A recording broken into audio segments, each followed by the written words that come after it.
Hey guys, welcome once again to 360 Mix. Here is a UREI 1620 music mixer, and this one was repaired. A couple of little things we had to do to it, but basically it's repaired.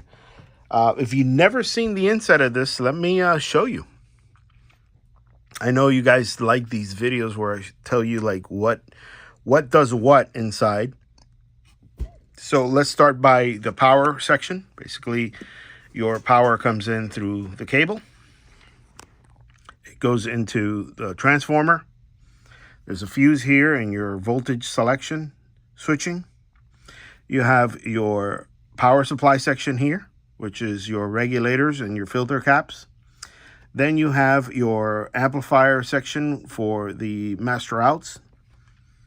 And this is IC based. So many people ask if UREI is discrete. No, it is not. It is IC based off of op amps. There's these silver or silver white things right here in the middle. These are IC chips. They're dual op amps. Then you have your tape out here, which is this here. And you have your loop section in the bottom, which is to add effects.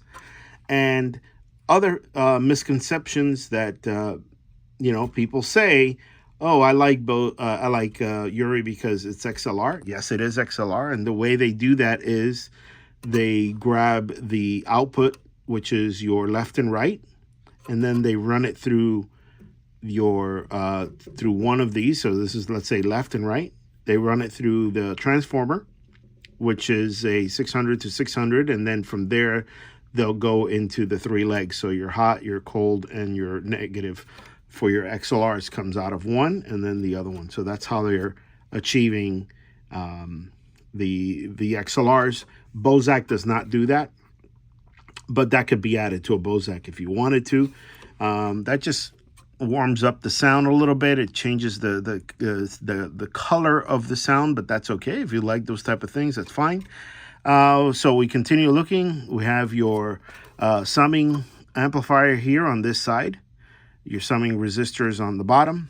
This card here is going to be the microphone amplifier. And then you have other additional outputs or inputs, because you have a 6-channel mixer here. So you have 3 here that are, 2 more that are unpopulated. And then you had this one. If you remove this, and you can create another auxiliary. So these are empty. You can put either phono cards, or you can put leave them the way they are, and then you can connect CDJs. And these are phono cards. These are for channel 1, channel 2, channel 3. This is one of the things that we added. We added a third phono card. This is your IRAA correction for your turntables, and that's going in through here. This little colorful thing here is your preview of what's on the channels. So this is how you get your selects, and you can preview and cue with these buttons right here. So you can hear what source it's on, and target it to the potentiometer in the front. In the front, you're gonna have one channel here, which is originally configured for phono or your record player, 1, 2, and then you have your additional auxiliary. So you have your 1, 2, 3, and 4 additional auxiliaries. This one's being used by the microphone, which is this card right here. And then this one is empty, and this one is empty, which is those 2 that are right there, 1 and 2. And then this one here is going to be your third turntable, phono, and then your second and your first. So that's what that is. And you have all your selections here, phono 1, phono 2, phono 3. So now if you notice that there's phono aux 1, that's going to be phono 3, because you have we have a third card there. So that's what that is. This is your cue and pre-cue, which is for your headphones. You have your booth out, and you have your master. Right? Did I get it right? Yeah, booth and master. I always think that this is master because it says it here, but it's not. It's down here. And then you have your EQ for each side, which is your treble bass for left and right. and your headphone jack right in the front. So yeah, it's very modular, as you can see. Let me give you that look there. Okay. And the back of the unit, this is the repair that we did. As you can see, it's really rusted, but all of these were changed. You can see how nice they are.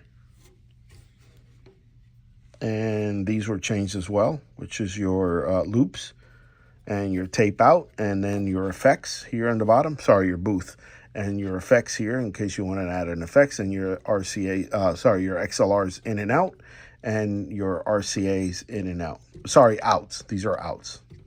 Okay.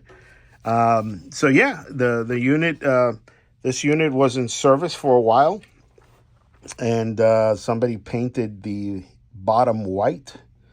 This is something I would have corrected if it was mine, but the client does not want to remove that. I would have done that. And then the top of the unit, which is, that is the wrong one. Hold on, let me get that real quick. The top of the unit is this one here. And you can see that it is, weathered and a little rust. I would have, made that shine once again, but the client wants it like that. He wants the weathered look. And he says as long as it's working and he likes it, this is what it is. So I hope you guys enjoy the video, and now you know what's inside a UREI 1620. If you have any questions, if you want me to service your mixer, feel free to give me a call. I specialize in UREIs and Bozak. Bozak is the one that I love. I know a lot about the Bozaks, so I'm pretty good with it. I also create cards for it, and there is lots of good resources. Danny, Buzzy, Mario. There's a lot of good people that work with Bozak. So if any of those names sound familiar, those are people that I highly recommend, especially Danny from MD Audio. He is extremely smart, very meticulous, and he's like the master. So I hope you guys enjoy it, but if you guys need my help, or if you guys need a restore, you can feel free to contact me or any of the people that I mentioned on this video. All right, guys, take care. This is 360 Mix, George Jet. Take care.